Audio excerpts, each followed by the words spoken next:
Halo semuanya, Assalamualaikum warahmatullahi wabarakatuh. Kembali lagi bersama saya Clara Intan dengan NPM 5021086 dari Prodi Pendidikan Guru Sekolah Dasar kelas 5C. Baiklah, pada tugas kali ini mata kuliah pengembangan pembelajaran ilmu pengetahuan sosial sekolah dasar, kita akan membahas tentang apa ya? Kan yang kemarin kita membahas tentang konsep, maka kali ini kita akan membahas tentang analisis kebutuhan pembelajaran ilmu pengetahuan sosial sekolah dasar terhadap muatan PPK kurikulum 13 dan P5 implementasi kurikulum merdeka. Nah, selanjutnya sebelum mengetahui materi yang lebih lanjut, kita harus paham dulu nih apa itu PPK K13. PPK kepanjangannya yaitu Pendidikan Penguatan Karakter, yang merupakan gerakan pendidikan di sekolah untuk memperkuat karakter siswa melalui harmonisasi, olah hati atau etik, kemudian olah rasa atau estetis, olah pikir atau literasi, dan olahraga atau kinestik, dengan dukungan pelibatan publik dan kerjasama antara sekolah, keluarga, serta masyarakat.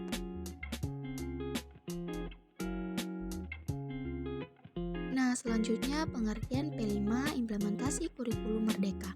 P5 yaitu proyek penguatan profil pelajar Pancasila, merupakan kegiatan pelajaran lintas disiplin ilmu yang mengamati dan mencari solusi mengenai masalah yang ada di sekitar.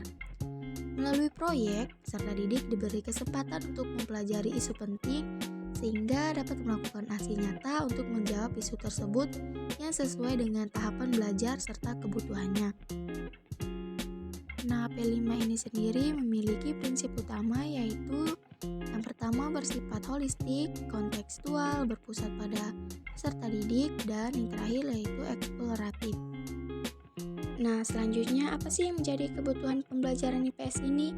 Mata pelajaran IPS mempunyai peran penting bagi peserta didik agar dapat memperoleh pengetahuan serta wawasan tentang konsep dasar ilmu sosial, memiliki kepekaan dan kesadaran terhadap masalah sosial di lingkungannya, serta keterampilan mengkaji dan memecahkan masalah-masalah sosial.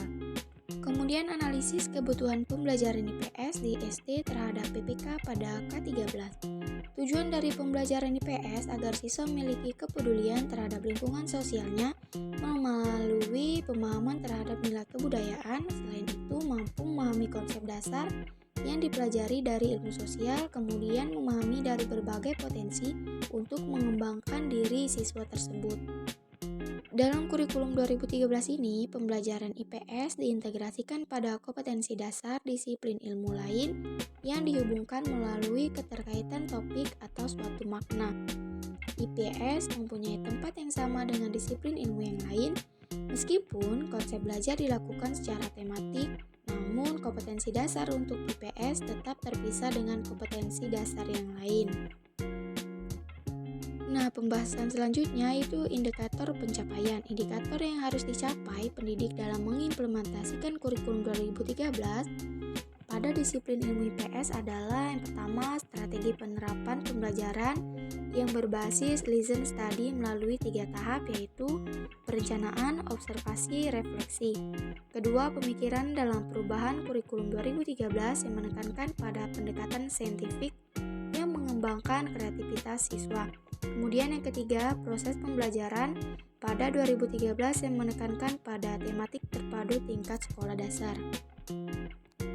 Pada pembelajaran IPS dalam kurikulum 2013 yang mengkaji hal-hal seperti pembelajaran IPS dengan struktur keilmuan, karakteristik pengembangan peserta didik, HOTS, kemudian keterampilan 4C, literasi digital, literasi kebudayaan kewarganegaraan, literasi finansial, dan pendidikan karakter. Analisis kebutuhan pembelajaran IPAS dalam implementasi kurikulum merdeka. Adapun tujuan IPAS itu sendiri dalam IKM yaitu 1. Mengembangkan ketertarikan rasa ingin tahu sehingga peserta didik terpicu untuk mengkaji fenomena yang ada di sekitar manusia. Kemudian 2. Berperan aktif dalam memelihara, menjaga, melestarikan lingkungan alam, mengelola sumber daya alam dan lingkungan dengan bijak. Kemudian yang ketiga, mengembangkan keterampilan inquiry untuk mengidentifikasi, merumuskan hingga menyelesaikan masalah. Dan yang keempat, mengerti siapa dirinya melalui bagaimana lingkungan sosialnya. Dalam pembelajaran IPS ini, di sekolah dasar harus memperhatikan cara berpikir peserta didik dari konkret ke abstrak. Anak sekolah dasar berusia 6-12 tahun memiliki karakter bahwa kehidupan sosialnya diperkuat selain kemampuan dalam hal kerjasama juga dalam hal bersaing dengan kehidupan kelompok. Nah, itu tadi penjelasan singkat tentang menganalisis kebutuhan pembelajaran IPS sekolah dasar terhadap muatan PPK Kurikulum 13 dan P5 implementasi Kurikulum Merdeka. Jika ada kesalahan, mohon untuk dimaafkan dan semoga untuk kalian yang membacanya bisa bermanfaat serta menambah wawasan baru. Dan terima kasih, sampai ketemu di video selanjutnya. Bye-bye. Wassalamualaikum warahmatullahi wabarakatuh.